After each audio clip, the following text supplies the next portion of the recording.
The gunshot that killed Rebecca Hartley's husband echoed through the dusty streets of Abilene, Kansas on a sweltering afternoon in June of 1878.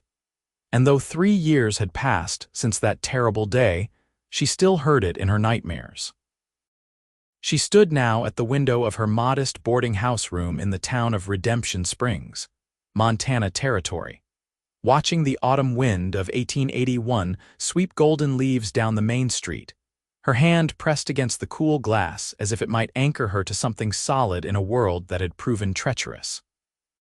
At 26 years old, she had already lived what felt like several lifetimes, each one ending in loss, and she had sworn to herself during the long train ride north that she would never again let a man close enough to shatter her heart. The boarding house owner, Mrs. Gertrude Walsh, had been kind enough to give Rebecca work cleaning rooms and helping in the kitchen, asking few questions about the pale, quiet woman who had arrived with nothing but a worn carpetbag and eyes that held too much sorrow for someone so young. Rebecca kept to herself, rising before dawn to scrub floors and change linens, speaking only when spoken to, building walls around herself as carefully as the stonemasons who were constructing the new bank building on 3rd Street. She had learned that safety lay in solitude, that the only heart she could trust was her own. It was on a crisp October morning, when frost still clung to the window panes and her breath formed small clouds in the early air, that she first saw him. She had been sweeping the front porch of the boarding house, her shawl pulled tight against the cold, when a rider came down the street on a magnificent chestnut mare. The man sat tall in his saddle, his broad shoulders outlined against the pale sunrise, his hat tipped low over his face. He moved with the easy confidence of someone who belonged to the land itself. And as he passed, he touched the brim of his hat in her direction, a gesture so natural and unhurried that it seemed to carry no expectation of response. Rebecca looked away quickly, her cheeks flushing though she could not say why, and swept more vigorously at the already clean porch. She heard the horse's hooves stop somewhere down the street, heard the creak of leather as the man dismounted, but she did not look up again. She had learned that lesson too well. Looking led to noticing, noticing led to conversation, conversation led to vulnerability, and vulnerability led to pain. But Redemption Springs was a small town, and small towns had a way of throwing people together whether they wished it or not. That very afternoon, Mrs. Walsh sent Rebecca to the general store with a list of supplies needed for the boarding house kitchen. The store smelled of coffee beans and leather, of pickles in brine and fresh-cut lumber, and Rebecca was studying a bolt of calico fabric when she heard a deep voice behind her. "That blue would match your eyes, if you do not mind my saying so." She turned, startled, to find herself facing the rider from that morning. Up close, he was even more striking than she had realized.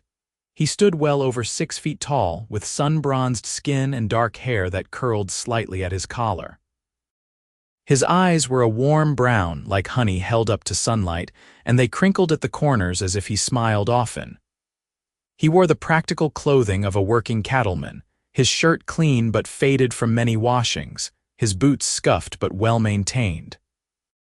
There was something in his bearing that spoke of integrity, of a man who did what he said and said what he meant. "I am not looking for myself," Rebecca said quietly, dropping her gaze to the list in her hands. "Mrs. Walsh needs supplies for the boarding house." "Ah, you are the new girl staying with Gertie," the man said, and his voice held genuine warmth. "She mentioned you had come to town. Welcome to Redemption Springs. I am James Thornton, though most folks call me Thorn. I have a ranch about 5 miles north of here, up in the valley where Willow Creek runs through." Rebecca nodded but did not offer her name, turning instead to signal the store clerk that she was ready to place her order. She felt rather than saw James Thornton's surprise at her coolness, but he did not press. He simply touched his hat again and moved to another part of the store, though she remained acutely aware of his presence as she conducted her business. Over the following weeks, Rebecca encountered James Thornton with increasing frequency. He seemed to have endless reasons to come into town, always appearing at the general store when she was shopping, or riding past the boarding house when she was sweeping the porch, or attending Sunday services at the small whitewashed church where Rebecca sat in the back pew, as far from other people as she could manage. Each time he greeted her with unfailing courtesy, never pushing for more than she was willing to give, never showing irritation at her brief responses or averted eyes. "Good morning, miss," he would say, and she would nod. "Fine weather we are having," he might offer, and she would murmur agreement. "I hope you are settling in well," he ventured once, and she said only, "Well enough, thank you." If her coldness discouraged him, he gave no sign of it. He was as patient as the mountains that ringed the valley, as steady as the seasons that turned one into the next. He never demanded anything from her, never seemed to expect anything, and yet he also never stopped seeing her, never stopped acknowledging her presence with that quiet courtesy that asked for nothing in return. November arrived with the first serious snow, and with it came trouble for the boarding house. Mrs. Walsh's son, who had been managing the property's finances, had apparently been less than honest in his dealings. He had taken money meant for repairs and supplies, spending it on gambling and drink in the saloons that lined the rougher end of town. When the truth came out, Mrs. Walsh was left owing significant sums to several local businesses, and the worry of it put her in her bed with a fever and exhaustion. Rebecca found herself managing the boarding house alone, cooking for the 6 permanent residents and 3 travelers who were staying temporarily, cleaning rooms, keeping the fires going, and sitting up late into the night going over the account books, trying to find some way to make the numbers work. She had always been good with figures, a skill her father had taught her before his death when she was 15, but even she could not make something from nothing. It was on one of these late nights, when she sat at the kitchen table with the lamp burning low and columns of numbers swimming before her tired eyes, that she heard a knock at the back door. She rose cautiously, taking the poker from beside the stove, her heart hammering. Redemption Springs was generally peaceful, but these were still rough times in rough country. "Who is there?" she called through the door. "James Thornton, miss. I am sorry to disturb you so late, but I saw your light still burning and wondered if everything was all right." Rebecca hesitated, then slid the bolt and opened the door a crack. He stood in the pool of lamplight, snow dusting his shoulders, his expression concerned. "Everything is fine," she said, though they both knew it was a lie. He nodded slowly, his eyes moving past her to the account books spread across the table, the evidence of her worry written in columns of red ink. "I heard about Gertie's trouble," he said quietly. "About her son's debts. That is a heavy burden for one person to carry alone." "We will manage," Rebecca said, lifting her chin with a pride she did not quite feel. "I am sure you will," James said, and there was no condescension in his voice, only respect. "But I wanted you to know that I paid off what was owed to the general store and to the feed supplier. Those debts are cleared now." Rebecca stared at him, shock loosening her carefully controlled expression. "You what? But that must have been nearly $200. $230, actually," James said with a slight smile. "But Gertie Walsh gave my mother a place to stay when we first came to Montana, back when I was just a boy and we had nothing. She asked for no payment until we were on our feet, and she treated my mother with kindness when others looked down on us for being poor. I have owed her a debt for 15 years. This is just me finally paying it." "I cannot let you," Rebecca said, though her heart was hammering for an entirely different reason now. "It is too much." "It is already done," James said gently. "Consider it a debt paid to Gertie, not charity. Though if you wanted to ease my conscience, you might let me buy you a cup of coffee sometime, so I could explain the whole story properly." Rebecca opened her mouth to refuse automatically, but something stopped her. Perhaps it was the exhaustion of carrying so much alone, or perhaps it was the genuine kindness in his eyes, the way he had helped without making her feel small or obligated. Or perhaps it was simply that she was tired of being afraid, tired of letting the past dictate every moment of her present. Just coffee, she heard herself say. Nothing more. Just coffee, James agreed, and his smile was like sunrise breaking over the mountains. Thank you, miss.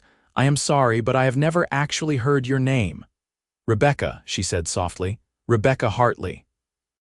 Thank you, Rebecca Hartley, he said, and the way he spoke her name with such careful respect made something in her chest tighten.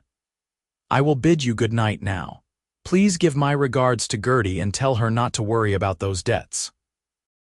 He turned to go, and Rebecca watched him walk out into the snowy night, his tall figure quickly swallowed by the darkness. She closed the door and leaned against it, her hand pressed to her racing heart, wondering what she had just agreed to and whether it was the wisest or most foolish thing she had done since arriving in Redemption Springs. The coffee happened 3 days later, on a Sunday afternoon after church services. James was waiting outside when Rebecca emerged, and together they walked to the small restaurant that Mrs. Chen, a Chinese immigrant, ran near the edge of town. The restaurant was warm and clean, smelling of ginger and fresh bread, and Mrs. Chen greeted them with a smile that suggested she found their pairing both surprising and pleasing. They sat across from each other at a small table near the window, and for a long moment neither spoke. Rebecca studied her hands, folded in her lap, while James seemed content to simply sit in her presence, making no demands. Finally, he began to talk, his voice low and steady, telling her about his mother, about coming to Montana as a boy of 12 after his father died in a mining accident in Colorado, about the kindness Mrs. Walsh had shown them. We had nothing, he said, his eyes distant with memory. My mother had spent everything we had on my father's burial and the trip north. We arrived in Redemption Springs in the middle of winter, and every door we knocked on turned us away. Except Gertie's. She took us in, gave us a room, let my mother work for our keep. When spring came, a rancher named Bill Thornton, who was widowed and getting on in years, offered my mother a job as his housekeeper. He was kind to us, taught me everything about ranching and cattle. When he died 5 years later, he left the ranch to me, said I was the son he had never had. I took his name to honor him. Rebecca listened, her coffee growing cold in her hands, drawn in despite herself by the quiet way he spoke, by the love and respect in his voice when he mentioned the people who had helped shape his life. Why are you telling me all this? She asked finally. James met her eyes steadily. Because I want you to know who I am, he said simply. And because I hope that someday you might tell me who you are too, no pressure, no expectations, just the truth between two people sharing a table. Rebecca's throat tightened. She looked out the window at the snow beginning to fall again, at the people hurrying past bundled in their winter coats, at the familiar architecture of a life she had built on silence and self-protection. And then, surprising herself more than she surprised him, she began to talk. She told him about growing up in Illinois, about her father who had worked as a clerk and her mother who had taken in sewing, about their modest but happy home. She told him about Thomas Hartley, the young man who had courted her with poetry and promises, who had seemed like everything she had dreamed of when she was a naive girl of 19. She told him about their wedding, about moving to Kansas, about the 2 years of marriage that had slowly revealed Thomas to be someone very different from who he had pretended to be. He gambled, she said quietly, her voice steady though her hands trembled slightly around her coffee cup. Not just cards and dice, but everything. Our savings, our furniture, my mother's jewelry that she had given me. He borrowed money from dangerous men, made promises he could not keep. I tried to help him, tried to fix things, but he would not stop. And then one day, the men he owed money to came looking for him. She paused, swallowing hard, and James waited, his expression compassionate but not pitying. They shot him in the street, Rebecca continued. Right in front of me, they just rode up and shot him, and then they rode away. The sheriff said there was nothing he could do, that Thomas had been involved with bad people, and these things happened. I was left with nothing but debts and a reputation as the wife of a fool and a cheat. She lifted her eyes to James's face, expecting to see judgment or disgust, but found only understanding. "After Thomas died, I tried to make a life in Abilene," she said. "I took work as a seamstress, kept to myself, but then I met Henry Walker. He was a merchant, respectable, kind. He courted me for 6 months, was patient with my fears, made me believe that I could trust again. We were engaged to be married." Her voice caught, and she had to pause to collect herself. "2 weeks before the wedding, I discovered he already had a wife, back in Ohio. He had left her and their 3 children, run off with money from his business partner. He was using me, planning to take what little I had managed to save and disappear again. When I confronted him, he did not even seem ashamed. He just laughed and said I was a fool for thinking a man would want a used-up widow with nothing to offer." She fell silent, the old pain of it washing over her like a cold wave. When she finally looked at James again, she found him watching her with an expression that made her breath catch. "I am sorry," he said, and the words were weighted with genuine feeling. "I am sorry that happened to you. I am sorry that men you trusted proved unworthy of that trust, and I am sorry that you had to carry that pain alone." "I told you because you should know," Rebecca said, her voice firmer now. "I am not looking for love, Mr. Thornton. I am not looking for anything from any man. I have been hurt too badly, too many times. My heart is not something I am willing to risk again." James nodded slowly, his eyes never leaving hers. "I understand," he said, "and I will not push you, Rebecca. I will not demand anything from you. But I will tell you this, and I hope you will believe me when I say it. I will be patient as the prairie. If all you ever want from me is friendship, then I will be your friend. If you need time, I will give you time. If you need space, I will give you space. I am not going anywhere, and I am not looking for anything from you except the chance to know you, at whatever pace you can manage." Rebecca felt tears prick at her eyes, though she could not say exactly why. Perhaps it was the gentleness in his voice, or the steady strength she saw in his face, or simply the fact that he was offering her something she had never experienced before: patience without pressure, presence without possession. "I cannot promise anything," she whispered.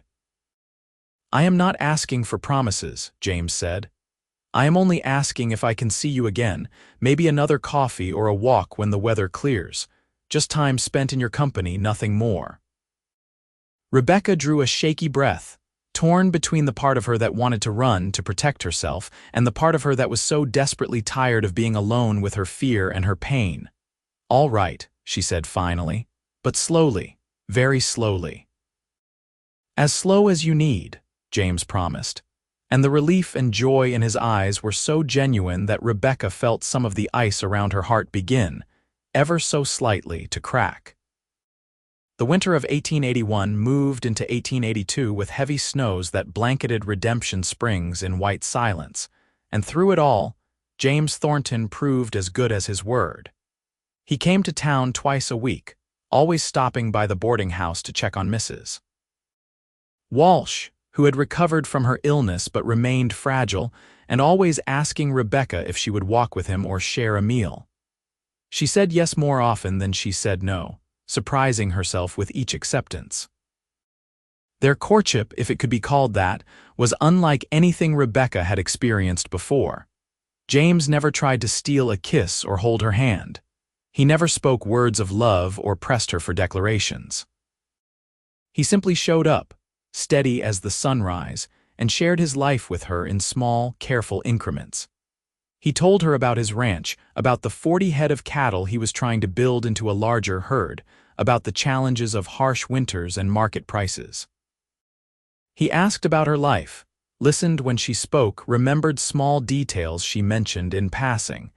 He brought her books from his small collection at the ranch, knowing she loved to read. He made sure she had enough firewood stacked for the boarding house.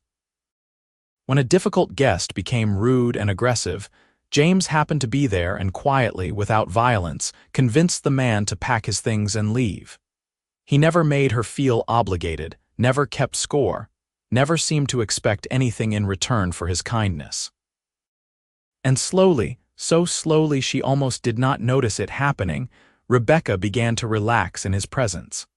She began to smile at his stories, to laugh at his gentle humor. She began to look forward to his visits, to feel a small lift in her heart when she saw him riding down the street. She began, despite all her resolutions and all her fear, to trust him. One afternoon in early March, when the snow was beginning to melt and the first hints of spring teased at the mountain air, James invited her to see his ranch. Rebecca hesitated, knowing that accepting would mean spending time alone with him away from town, away from the safety of other people and public spaces. But she also knew that she could not spend her whole life hiding, that at some point she would have to decide whether James Thornton was truly the man he appeared to be. "I would like that," she said, and his face lit up with such unguarded happiness that she felt her own spirits lift in response. They rode out on a clear Saturday morning, Rebecca seated on a gentle mare that James had borrowed from a friend, James on his chestnut horse.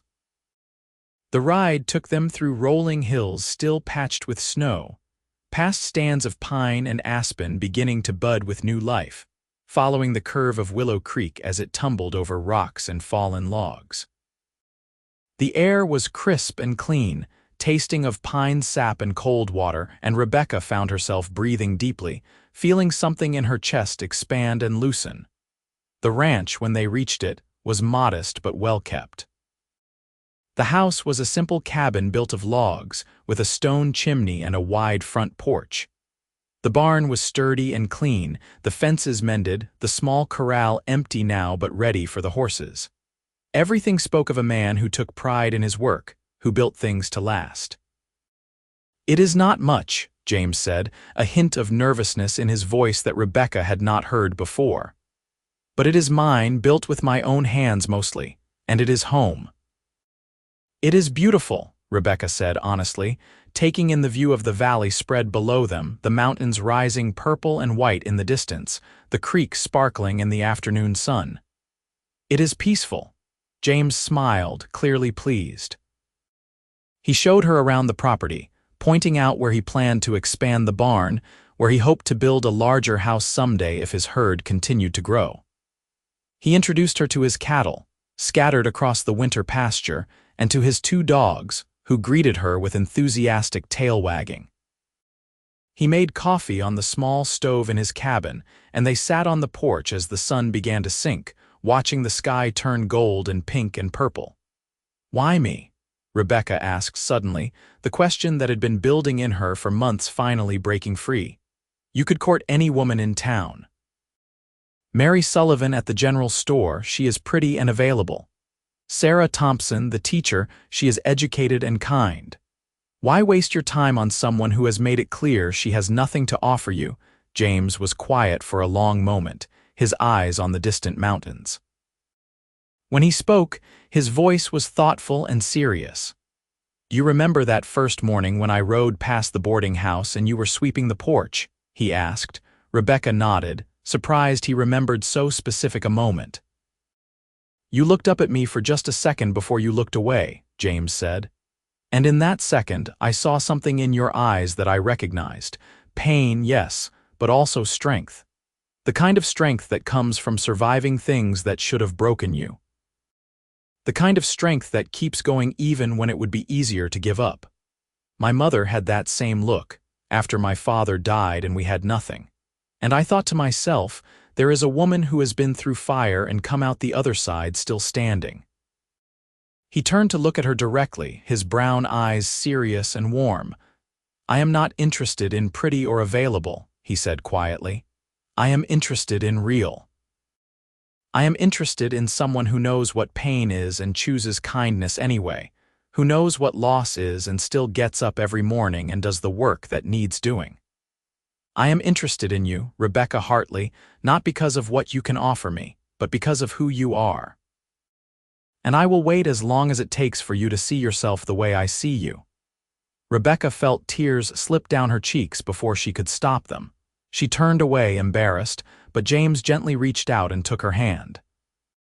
It was the first time he had touched her beyond a polite handshake or a hand under her elbow to help her across a muddy street, and the warmth of his calloused palm against hers sent a shock through her entire body. "I am scared," she whispered. "I am so scared of being hurt again." "I know," James said, his thumb tracing small circles on the back of her hand. "And I cannot promise that I will never hurt you, because I am human and I will make mistakes. But I can promise that I will never lie to you, never betray you, never leave you wondering where you stand with me. I can promise that if you give me your heart, I will treat it as the precious thing it is. And I can promise that I will be here, patient as the prairie, for as long as you need." Rebecca looked at their joined hands, at the contrast of his sun-darkened skin against her paler fingers, at the solid reality of his presence. She thought about the months he had spent proving himself, never pushing, never demanding, always simply being there. She thought about how she felt when she was with him, safe and seen and valued. And she thought about how tired she was of being afraid, of letting the ghosts of the past dictate her future. "I do not know how to do this," she said, her voice shaking. "I do not know how to let someone in again." "Then we will figure it out together," James said. "One day at a time, one step at a time. There is no rush, Rebecca. We have all the time in the world." They sat together as the sun set completely and the stars began to emerge one by one in the darkening sky. And for the first time in years, Rebecca allowed herself to imagine a future that was not built entirely on fear and self-protection. A future that might include someone else, might include trust, might even include love. Spring came to Montana with a rush of green and the sound of melting snow running in every creek and stream. Mrs. Walsh recovered her health and her spirits, gratefully accepting the help James had provided and insisting that Rebecca take Sundays off to rest and enjoy the warming weather. Rebecca spent those Sundays with James, riding out to the ranch or walking along the creek that ran through town, talking about everything and nothing. She learned that he loved poetry, though he was shy about admitting it, and could recite passages from Whitman and Tennyson by heart. She learned that he had a talent for woodworking, and had made most of the furniture in his cabin himself.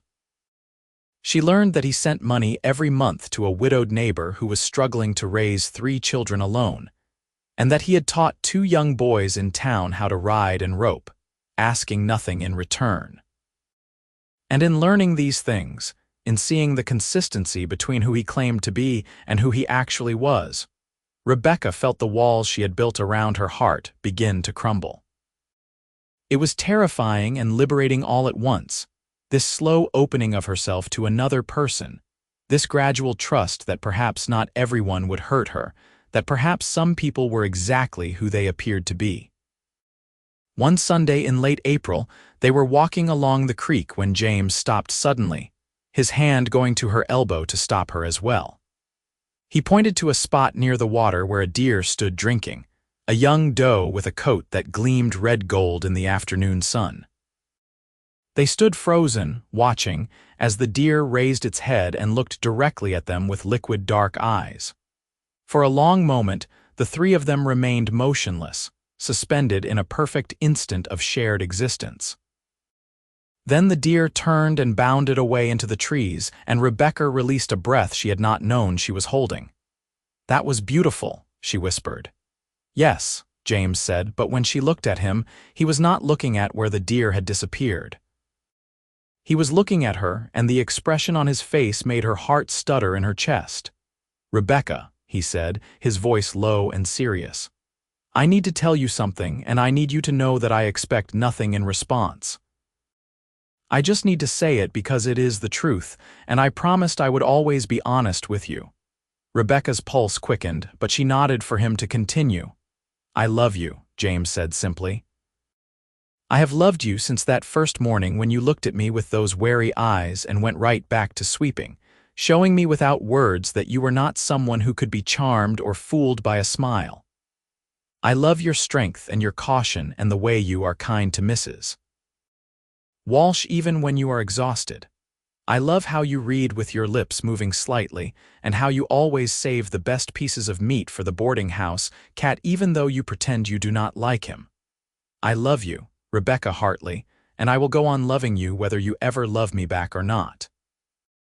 Rebecca stood very still, her heart hammering so hard she was sure he could hear it. Fear rose in her throat, the old instinct to protect herself, to run before she could be hurt again. But beneath the fear was something else, something warm and strong and insistent. She thought about the months James had spent proving himself, about his patience and his kindness, about the way he had never once demanded anything from her. She thought about how she felt when she was with him, how the world seemed brighter and safer and full of possibility. "I think," she said slowly, testing the words on her tongue, "I think I might love you too. It terrifies me, and I am not sure I trust it yet, but I think it might be love." The joy that broke across James's face was like watching the sun rise over the mountains. He took both her hands in his grip warm and solid and real. "You do not have to trust it yet," he said. "You do not have to be sure. We will take this as slowly as we have taken everything else. But I want you to know, Rebecca, that I am here and I am not going anywhere. I will be patient as the prairie, as patient as the mountains, as patient as the stars. I will wait for you to be ready." Rebecca felt tears on her cheeks again, but this time they were not tears of pain or fear. They were tears of relief, of release, of the overwhelming feeling of being seen and valued and loved exactly as she was. "Can I kiss you?" James asked softly, and the fact that he asked, that he waited for her permission, made her love him even more in that moment. "Yes," she whispered. "Please, yes." He kissed her gently, his lips soft and warm against hers, his hands cupping her face with infinite tenderness. It was nothing like the passionate, demanding kisses she remembered from her past, kisses that had been about possession and control. This was different, a question and an answer, a promise and a hope. This was a kiss that said, "I see you and I value you and I will cherish you," and Rebecca felt something in her chest bloom open like a flower that had been waiting years for the right conditions to grow. When they pulled apart, James rested his forehead against hers, his breath warm against her skin. "Thank you," he said. "Thank you for trusting me enough to try." "Thank you for waiting," Rebecca replied. "Thank you for being patient." They walked back to town hand in hand as the sun began to set, and Rebecca felt as though she was walking into a new life, one not defined by the pain of her past, but by the possibility of her future. The summer of 1882 was the happiest Rebecca could remember since childhood. She and James courted openly now, and the people of Redemption Springs watched with approval as the reserved widow and the steady rancher built something real and lasting together. Mrs. Walsh beamed every time she saw them together, taking full credit for bringing them into each other's orbits, and even the town's gossips found nothing to criticize in their careful, respectful relationship. James proposed on a July evening, under a sky so full of stars it looked like diamonds scattered on black velvet. They were sitting on the porch of his cabin, Rebecca leaning against his shoulder, his arm around her waist, comfortable in the silence that had become as much a part of their relationship as conversation. "Marry me," James said, not a question but a simple statement of desire. "Not because I am impatient or because I need anything from you, but because I want to build a life with you. I want to wake up beside you every morning and fall asleep beside you every night. I want to face whatever comes, good or bad, with you at my side. Marry me, Rebecca." Rebecca pulled back to look at him, searching his face in the starlight. She thought about how far she had come since that cold October morning when she had first seen him ride past the boarding house. She thought about all the ways he had proven himself, about his patience and his kindness and his unwavering commitment to honoring her fears and her needs. She thought about how she felt when she was with him, safe and cherished and free to be fully herself. "Yes," she said, and the word felt like stepping off a cliff and discovering she could fly. "Yes, I will marry you." James pulled a small box from his pocket, opening it to reveal a simple gold band with a small sapphire set in the center. "It was Bill Thornton's mother's ring," he said.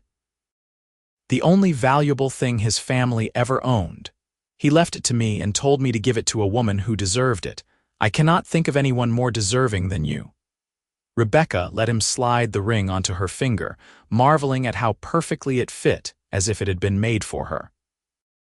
She kissed him then, putting into that kiss all the love and gratitude and hope that she had been slowly building over the months, all the trust that he had earned through patience and consistency. "I love you," she said against his lips. "I love you so much it scares me." "I love you too," James replied. "And I promise you, Rebecca, I will spend every day of my life proving that your trust was not misplaced." They married in September, in the small whitewashed church where Rebecca had once sat alone in the back pew, as far from others as she could manage. Now she stood at the front, wearing a simple blue dress she had sewn herself, holding a bouquet of wildflowers, and promised her life to the man who had taught her that not all love ended in pain, that some promises were kept, that patience and kindness could heal even the deepest wounds. Mrs. Walsh cried through the entire ceremony, and half the town turned out to witness the union of two people who had found each other against the odds. After the ceremony, there was a celebration at the boarding house, with food and music and dancing that lasted well into the night. Rebecca danced with her husband, his arms strong around her, his eyes full of love, and felt truly happy for the first time in longer than she could remember. They spent their wedding night at the ranch, in the cabin that was now Rebecca's home as much as James's.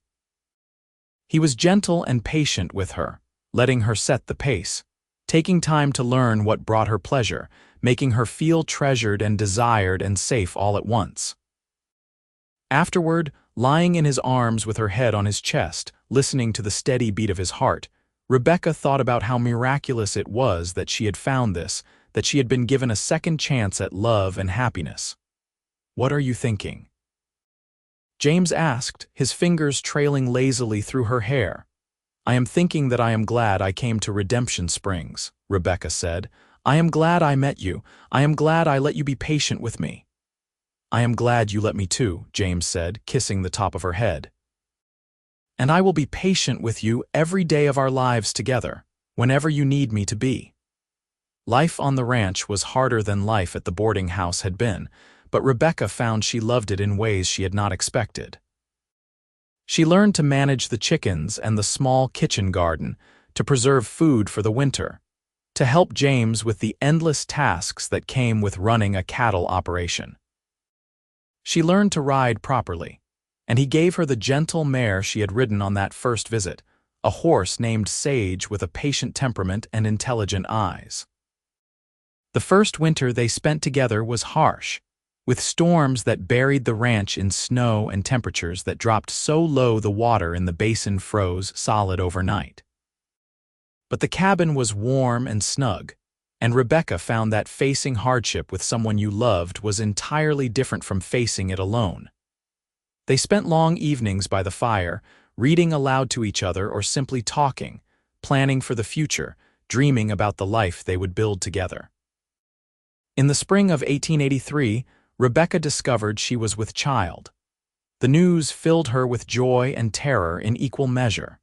She had never told James about the baby she had lost after Thomas's death, the miscarriage that had come from stress and grief, and the shock of sudden widowhood. She had been 3 months along when it happened, had not even known she was pregnant until she lost the baby, and the pain of that loss had been one more thing she had buried deep and tried not to think about. Now, feeling the first subtle changes in her body, she was afraid to hope, afraid to believe that this time would be different. But James noticed her worry, the way he noticed everything about her, and drew the story from her with gentle persistence. "I lost a baby once," she told him one night, lying in bed with his arms around her. "After Thomas died. I did not even know I was pregnant until it was gone, and I am so afraid, James, that this time something will go wrong too." "Nothing is going to go wrong," James said firmly, his hand splayed protectively over her still flat stomach. "You are healthy and strong, and I am going to take care of you every minute of every day. This baby is going to be fine, and you are going to be fine, and we are going to be a family." His confidence gave her strength, and as the months passed and her belly swelled with new life, Rebecca began to believe it too. James hovered over her like a mother hen, not letting her lift anything heavy, making sure she ate enough and rested enough, treating her like she was made of spun glass. It was annoying and endearing all at once, and Rebecca found herself falling even more deeply in love with him as she watched him prepare for fatherhood with the same patience and thoroughness he brought to everything else. He built a cradle from pine wood, sanding it until it was smooth as silk, carving small flowers into the headboard. He rode into town and bought fabric for baby clothes, letting Rebecca teach him how to cut and stitch, his large hands surprisingly deft with the needle. He talked to her belly at night, telling their unborn child stories about the ranch and the mountains, making Rebecca laugh until her sides hurt. The baby came on a cold November morning, arriving after a long night of labor that left Rebecca exhausted and sweating and more grateful than she had ever been for the strong, steady presence of her husband. James held her hand through every contraction, wiped her face with cool cloths, never flinched even when she squeezed his fingers hard enough to hurt. And when the midwife, Mrs. Chen from the restaurant, finally placed a squalling, red-faced infant in her arms, Rebecca cried with a joy so intense it was almost painful. "A boy," Mrs. Chen said with a smile. "A big, healthy boy." "A son," James said, his voice choked with emotion. He touched the baby's tiny hand with one finger, and the infant's fingers closed around it instinctively. "We have a son, Rebecca." They named him William, after the man who had given James his chance in life and called him Will. He had Rebecca's blue eyes and James's dark hair, and from the first day, he had his father wrapped completely around his tiny finger. James was a devoted father, rising in the night to walk with the baby when he fussed, changing diapers without complaint, singing off-key lullabies that made Rebecca smile every time she heard them. Watching her husband with their son, Rebecca felt her heart expand in ways she had not known were possible. This was what she had always wanted without knowing how to name it, this feeling of being part of something larger than herself, of being loved and valued and safe. This was home, not a place but a feeling, not walls and a roof but the people who filled her days with purpose and her nights with peace. The years that followed were good ones. The ranch prospered as James's careful management and hard work paid off, the herd growing from 40 head to nearly 200. They hired a young man named Sam to help with the work, a quiet fellow who had wandered into Redemption Springs looking for employment, and proved to be a gifted hand with cattle and horses. Will grew from a baby to a toddler to a bright, curious boy who followed his father everywhere, learning to ride almost before he could walk properly. In 1886, Rebecca gave birth to twin girls, Emma and Grace, who had their father's brown eyes and their mother's stubborn determination. The cabin that had seemed spacious for two became crowded with 5, and James began building the larger house he had always dreamed of, a proper 2-story home with 4 bedrooms and a wide front porch that looked out over the valley. The new house was finished in the spring of 1887, and Rebecca cried with happiness as she walked through the bright, spacious rooms, touching the smooth walls, admiring the large windows that let in floods of Montana sunshine. James had built it with his own hands with help from Sam and some of the neighbors, and every board and nail was placed with love and care. "You like it?" James asked, suddenly uncertain as he watched her wander from room to room. "Like it?" Rebecca turned to him, tears streaming down her face. "James, it is perfect. It is everything I never knew I wanted. It is home." He pulled her into his arms, and she leaned into his embrace, marveling at how safe she always felt there, how cherished. It had been 6 years since they married, and not once in all that time had he given her reason to doubt him. Not once had he been anything less than exactly who he had promised to be. He had been patient as the prairie, and his patience had given her the courage to heal, to trust, to love again. Life was not without its challenges. There were hard winters when they lost cattle to cold and starvation, dry summers when the creek ran low and the grass turned brown. There were illnesses and accidents, close calls and narrow escapes. When Will was 7, he fell from a horse and broke his arm, and Rebecca's heart nearly stopped from fear until the doctor assured them it was a clean break that would heal well. When the twins were 4, Emma developed a fever that had Rebecca and James taking turns sitting up with her for 3 days straight, sponging her hot skin with cool water and praying she would recover. But through it all, they faced everything together, drawing strength from each other and from the life they had built. Rebecca learned that she was stronger than she had ever imagined, that she could survive and even thrive in this harsh, beautiful country. She learned that love was not about grand gestures or passionate declarations, but about showing up every day, about choosing each other over and over again, about building something solid and lasting one moment at a time. In 1889, Mrs. Walsh died peacefully in her sleep at the age of 72. Rebecca grieved for the woman who had given her a chance when she had nothing, who had provided the safe harbor she needed while she healed from her wounds. They buried her in the cemetery on the hill overlooking Redemption Springs, and Rebecca made sure there were fresh flowers on her grave every week through the summer and fall. That same year, Rebecca's mother, whom she had not seen since leaving Illinois over a decade earlier, wrote asking if she might come for a visit.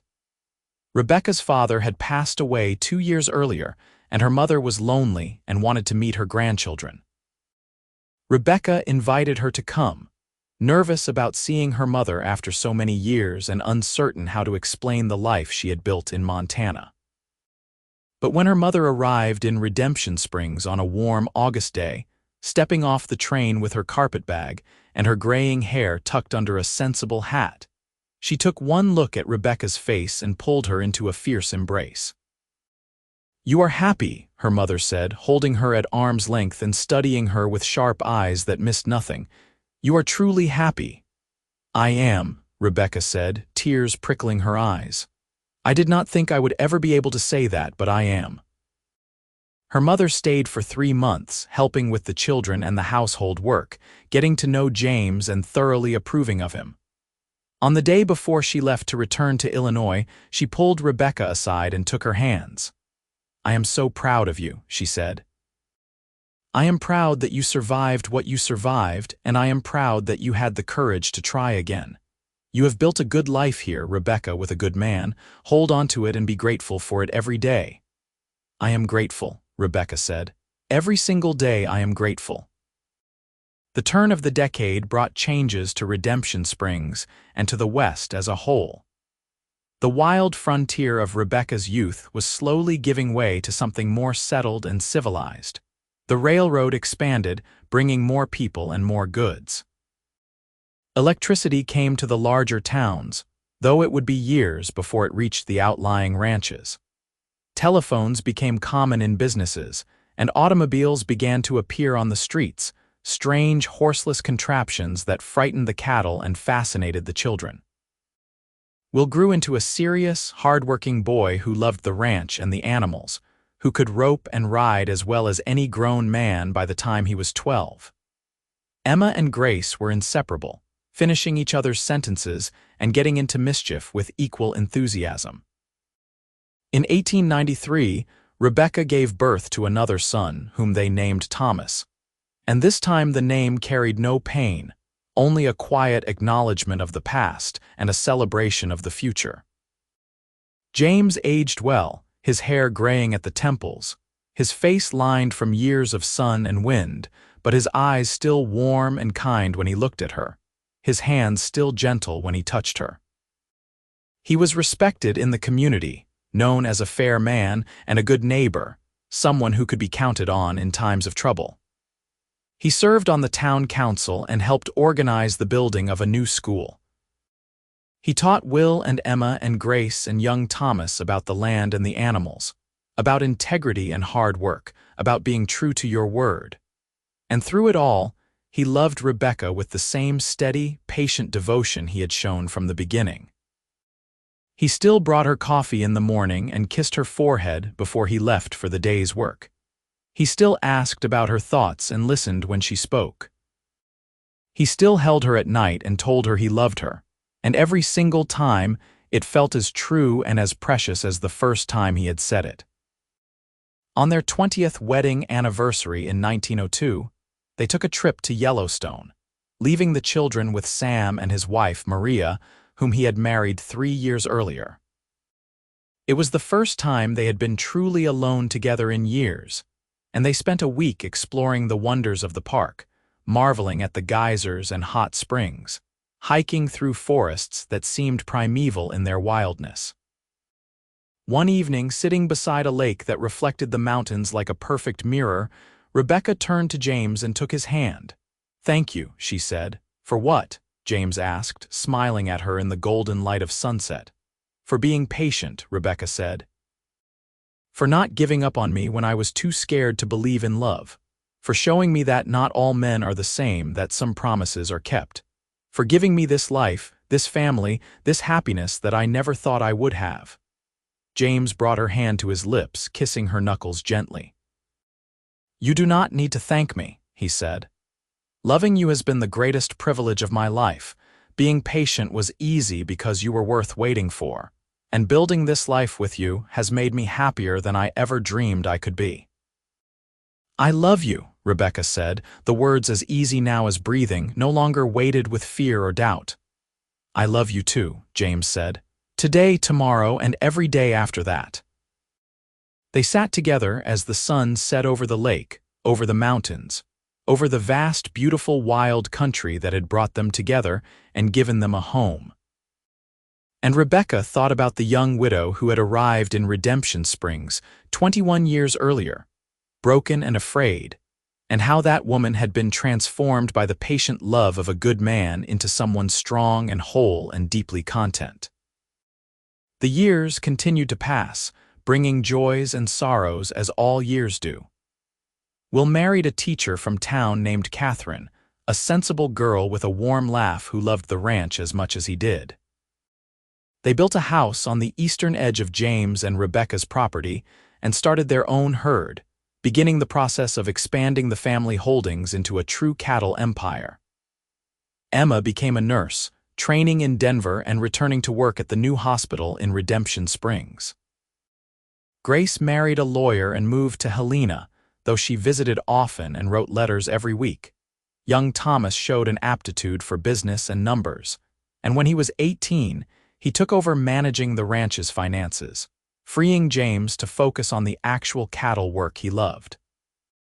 Under Thomas's management, the ranch prospered even more, expanding to over 2,000 acres and 500 head of cattle.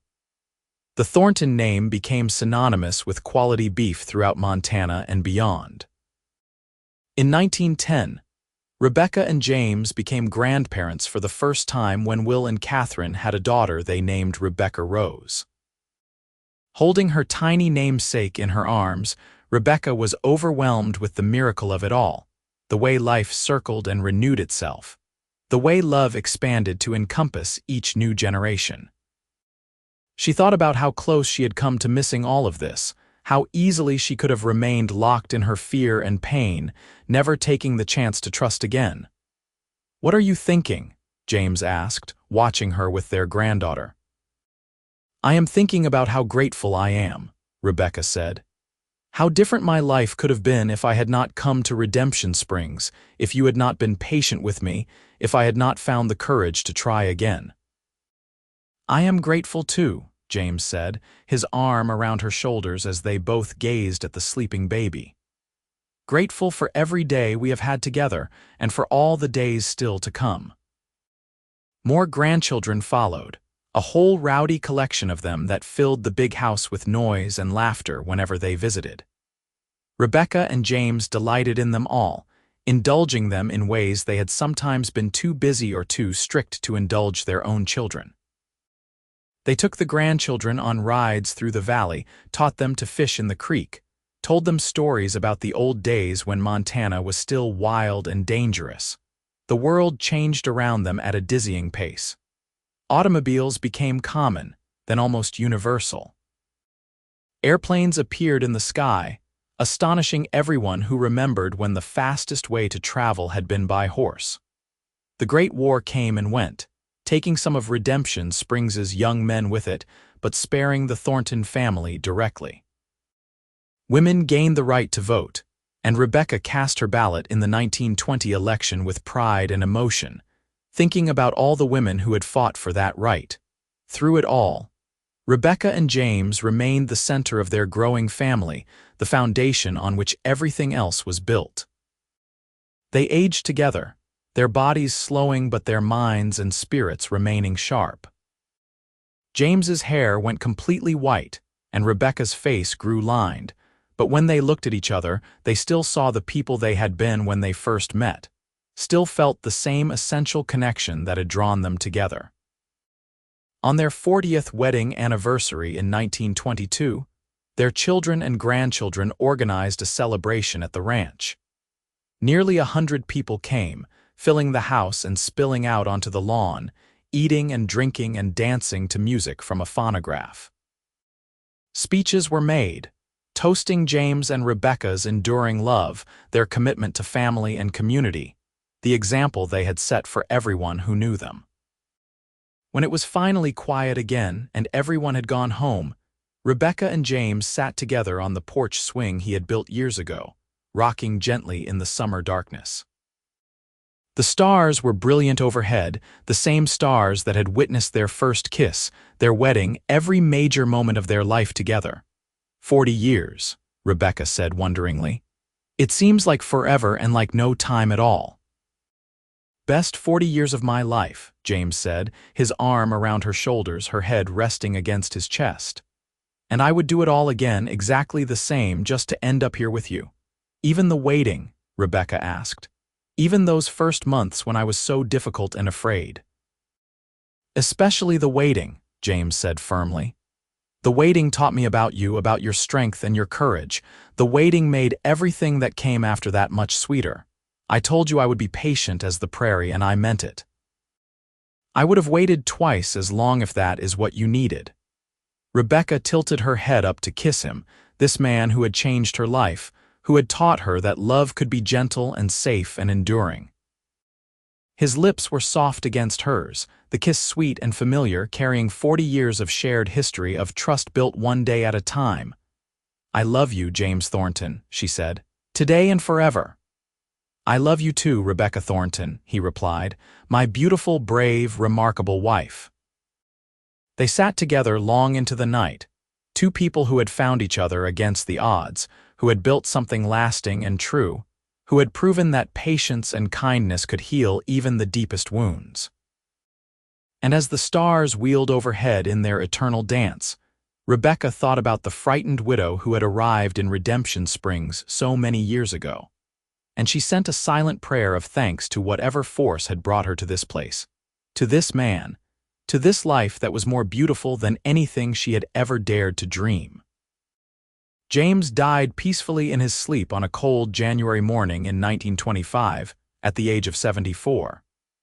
Rebecca woke to find him still beside her, his face peaceful, his hand still holding hers under the blankets.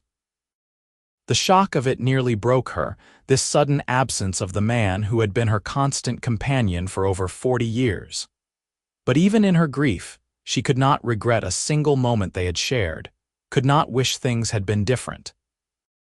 The funeral was attended by hundreds of people from all over Montana, people whose lives James had touched with his kindness and integrity.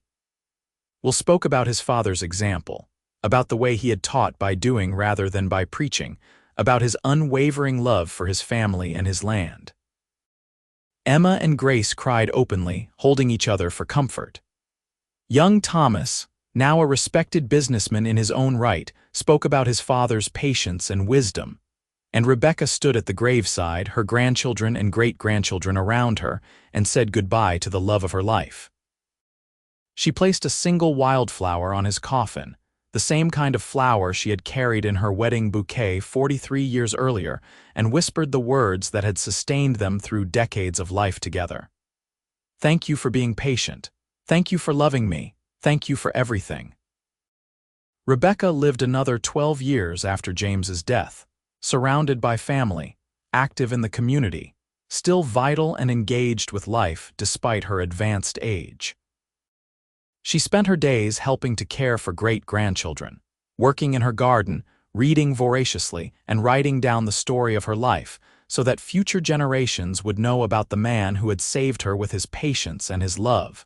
She never remarried, never even considered it. She had found her great love, and one was enough for a lifetime. But she did not spend those years in sorrow or regret.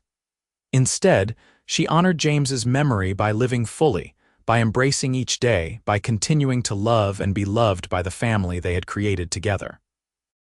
On her 82nd birthday in 1937, with children and grandchildren and great-grandchildren crowded around her, Rebecca cut the cake and made a speech that had everyone wiping their eyes. "I want you all to know," she said, her voice still strong despite her age, "that my life has been a gift. There were times when I thought I would never be happy again, times when I thought the pain was too much to bear. But then I met your grandfather, your father, your great-grandfather, and he taught me that love does not have to hurt, that patience is not weakness but strength, that trust can be rebuilt even after it has been shattered." She paused, looking around at all the faces watching her, seeing James in Will's eyes, in Emma's smile, in Grace's stubbornness, in Thomas's practical wisdom, in dozens of children and grandchildren who carried pieces of the man she had loved. "He told me he would be patient as the prairie," Rebecca continued, tears streaming down her weathered cheeks. "And he was. He gave me time to heal, space to find myself again, and then he gave me a love that lasted a lifetime. I hope that all of you find that kind of love, that kind of patience, that kind of goodness. And I hope you remember that it is never too late to start over, to try again, to believe that happiness is possible even after heartbreak." She died peacefully in her sleep 3 months later, on a spring morning when the wildflowers were blooming and the creek was running high with snowmelt. The family buried her next to James, under a sky so blue it hurt to look at, and on her gravestone they inscribed the words that had defined their love. Patient as the prairie years later, Will's grandson would take over the ranch and his children after him, each generation building on the foundation that James and Rebecca had laid. The story of their love became a family legend, told and retold to children and grandchildren, a reminder that patience and kindness can heal even the deepest wounds, that it is never too late to trust again, that real love is not about passion or drama, but about showing up every day and choosing each other over and over again. And sometimes, on quiet evenings when the stars are bright and the wind whispers through the prairie grass, people swear they can feel the presence of two souls who loved each other well and true, who proved that patience can move mountains and heal hearts, who showed that the best love stories are not the ones that burn hot and fast, but the ones that glow steady and warm for a lifetime. The ranch still stands today, a testament to the love and labor of James and Rebecca Thornton, and on the mantel in the main house sits a photograph of them on their 40th anniversary. Two people grown old together, looking at each other with the same love and devotion they had felt as young lovers. Visitors to the ranch often comment on that photograph, on the obvious affection between the couple, on the sense of peace and contentment that radiates from the image. And the current residents of the ranch, descendants of Will and Catherine, tell the story of Rebecca and James to anyone who will listen. They tell about the wounded widow who came to Montana looking for nothing but escape, and the patient cowboy who taught her to love again. They tell about 40 years of marriage built on trust and respect and unwavering commitment. They tell about a love that lasted beyond death, that continues to inspire generations. Because that is the real legacy of Rebecca and James Thornton. Not the land or the cattle or the buildings, but the example of a love that was patient and kind, that endured through hardship and celebrated through joy, that proved day after day, year after year, that some promises are kept, that some people are exactly who they appear to be, that patience truly can heal all wounds. In the small cemetery on the hill overlooking Redemption Springs, two graves sit side by side, marked by simple headstones that bear their names and dates and that single inscription, patient as the prairie. Wildflowers grow around the graves, planted by loving hands and nurtured by the Montana sun and rain. And if you stand there quietly on a summer evening when the light is just right, you can almost hear the echo of laughter, the murmur of voices, the sound of two people who loved each other well, speaking words of affection across the years.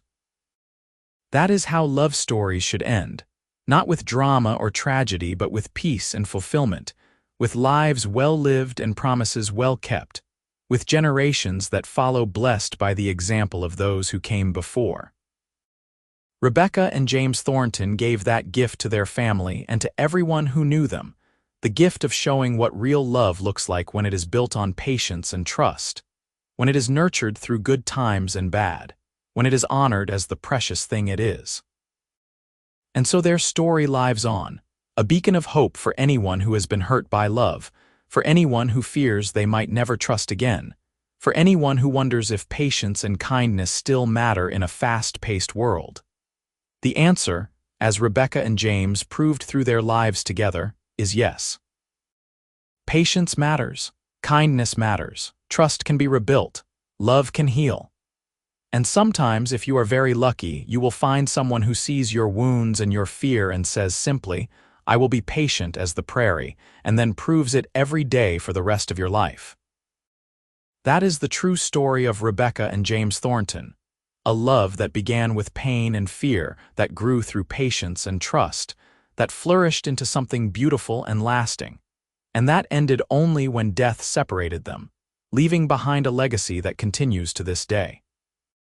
It is a story worth remembering, worth telling, worth believing in, because it reminds us that love at its best is not about grand gestures or passionate declarations, but about showing up, being present, honoring commitments, and treating another person's heart as the precious, fragile, infinitely valuable thing it is. In the end, that is what James gave Rebecca, not just love, but the space and time to heal enough to accept that love. And that is what Rebecca gave James, not just her heart, but the trust that he would treasure it and keep it safe. Together, they built something that outlasted them both, something that continues to inspire and encourage everyone who hears their story. So when you pass through Montana and find yourself near Redemption Springs, take a moment to visit that small cemetery on the hill. Stand by those two simple graves and read that inscription, "Patient as the prairie." Think about what those words mean, about the depth of commitment they represent, about the kind of love that can wait and hope and trust even when every past experience says it is foolish to do so. And maybe, if you have been hurt by love before, if you carry wounds that have made you wary and afraid, you will find hope in the story of Rebecca and James. You will remember that healing is possible, that trust can be rebuilt, that there are people in this world who will be patient with your fear, who will wait as long as you need, who will prove through their actions that they are worthy of your heart. That is the final gift of Rebecca and James Thornton, the gift they left not just to their descendants, but to anyone who hears their story. The knowledge that love does not have to hurt, that patience is not foolishness but wisdom, that taking time to heal and rebuild trust is not weakness but strength. They proved that it is possible to love again after devastating loss, to trust again after cruel betrayal, to build a life of joy and peace even after experiencing profound pain. Their story is a reminder that the best things in life are worth waiting for, that rushing into love can be dangerous, but allowing love to grow slowly can result in something stronger than anything built in haste. It is a reminder that actions speak louder than words, that consistency over time is more valuable than passion in a moment, that showing up every day matters more than any grand romantic gesture. And perhaps most importantly, their story is a reminder that we all deserve patient love, the kind of love that does not demand or pressure, that does not punish us for our past wounds. That gives us the time and space we need to become whole enough to truly give ourselves to another person. Rebecca deserved that kind of love, and James gave it to her freely, expecting nothing in return except the opportunity to prove himself worthy of her trust. That is how their story ends and how their legacy continues. Not with sadness or tragedy, but with the quiet satisfaction of lives well lived, love well shared, and promises well kept. They rest now side by side under the Montana sky. Two souls who found each other against the odds, who built something beautiful together, who left the world better than they found it simply by loving each other well. And in the house they built together, in the ranch they created through hard work and dedication, in the family that descends from them, in the stories still told about them, Rebecca and James Thornton live on. They live on in every act of patience, every gesture of kindness, every moment when someone chooses to trust again despite past pain, every relationship built on respect and honesty rather than passion and possession. So let this be the final word on Rebecca and James Thornton, on the wounded widow and the patient cowboy, on two people who proved that love can heal, that trust can be rebuilt, that patience can move mountains. Their love was real. Their commitment was absolute. Their patience was transformative.